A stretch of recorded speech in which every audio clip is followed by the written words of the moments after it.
Hello friends, welcome back to our channel Siri from Rayalaseema. ఇవాళ నేను చూపించబోతున్న recipe వచ్చేసి butter non అండి. సో మన ఛానల్ని ఎవరైనా ఫస్ట్ టైం చూస్తున్నట్లయితే ప్లీజ్ సబ్స్క్రైబ్ చేసుకోండి. ఇంకా ప్రాసెస్ అయితే స్టార్ట్ చేసేద్దాం.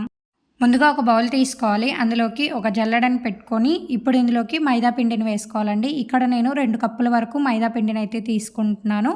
ఈ పిండి క్వాంటిటీకి 7 నుంచి 8 వరకు బటర్ నాన్స్ అయితే వస్తాయి.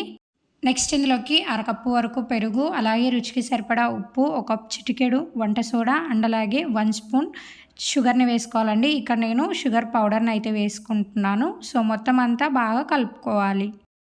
నెక్స్ట్ ఇందులోకి కొంచెం కొంచెంగా నీళ్ళని యాడ్ చేసుకుంటూ మనం నార్మల్ చపాతీ పిండిని ఎలా అయితే కలుపుకుంటామో దానికంటే కొంచెం మెత్తగా పిండిని మొత్తాన్ని కలుపుకోవాలి.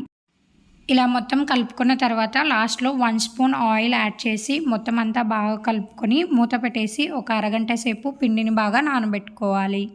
అరగంట తర్వాత పిండిని తీసుకొని మళ్ళీ ఒక 2 నుంచి 3 నిమిషాలు పిండిని మొత్తాన్ని బాగా కలుపుకోవాలి.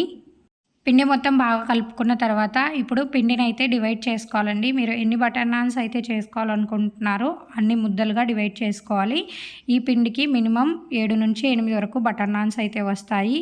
అన్ని ముద్దలుగా చేసుకున్న తర్వాత ఒక్కొక్క పిండి ముద్దని తీసుకొని ఇలా వీడియోలో కనిపిస్తున్న విధంగా పొడి పిండిని చల్లుకుంటూ ఇలా చపాతీ రోల్తో అయితే బటర్ నాన్ షేప్ని రోల్ చేసుకోవాలి. మరీ మందంగా కాకుండా అండ్ అలాగే మరీ సన్నగా కాకుండా ఇలా మీడియం సైజులో అయితే బటర్ నాన్స్ అన్నిటినీ చేసుకొని పక్కన పెట్టుకోవాలి. ఇలా బటర్ నాన్ షేప్ చేసిన తర్వాత ఒకవైపు బటర్ నాన్కి నీళ్ళ తేమని అప్లై చేసుకోవాలి. తర్వాత ఫ్లేమ్ మీద ప్యాన్ పెట్టుకొని హీట్ చేసుకోవాలి. ప్యాన్ హీట్ అయ్యాక మనం బటర్ నాన్కి ఎటువైపు అయితే తేమని అప్లై చేసామో ఆ తేమని అప్లై చేసిన పార్ట్ని ప్యాన్ మీద వేసుకోవాలి. ఇలా బటర్ నాన్ ఒకవైపు బాగా కాలిన తర్వాత ఇలా బబుల్స్ అయితే వస్తాయండి. తర్వాత ప్యాన్ని ఉల్టా చేసుకొని ఇలా వీడియోలో కనిపిస్తున్న విధంగా డైరెక్ట్ ఫ్లేమ్ మీద బటర్ నాన్ అయితే బాగా కాల్చుకోవాలి. అన్ని వైపులా బాగా పిండి మొత్తం కాలేలా నీట్గా కాల్చుకొని తీసుకొని ఒక ప్లేట్లోకి తీసి పక్కకు పెట్టుకోవాలి. ఇలా బటర్ నాన్ని ప్యాన్ నుంచి తీసిన వెంటనే ఇక దీనికి బటర్ అయితే అప్లై చేసుకోవాలండి. వేడి మీదనే ఎటువైపు అయితే డైరెక్ట్ పొయ్యి మీద పెట్టి కాల్చామో సో అటువైపున మాత్రమే బటర్ని అప్లై చేసుకోవాలి.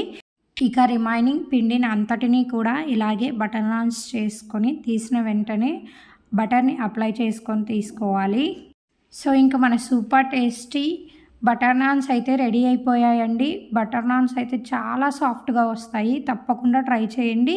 నేను ఇక్కడ బటర్ నాన్లోకి కాంబినేషన్గా బటర్ చికెన్ కర్రీతో అయితే సర్వ్ చేసుకుంటున్నానండి. టేస్ట్ అయితే చాలా బాగుంటుంది. సో తప్పకుండా ట్రై చేయండి. ట్రై చేసిన తర్వాత కమెంట్ బాక్స్లో నాతో షేర్ చేసుకోండి రెసిపీ మీకు ఎలా వచ్చింది అని. సో చూసేసారు కదండి, ఇవాళ రెసిపీ అయితే ఇదే అండి. ఈ వీడియో కనుక మీకు నచ్చినట్లయితే please like, share and subscribe my channel for more videos and don't forget to press the bell icon symbol and thank you for watching.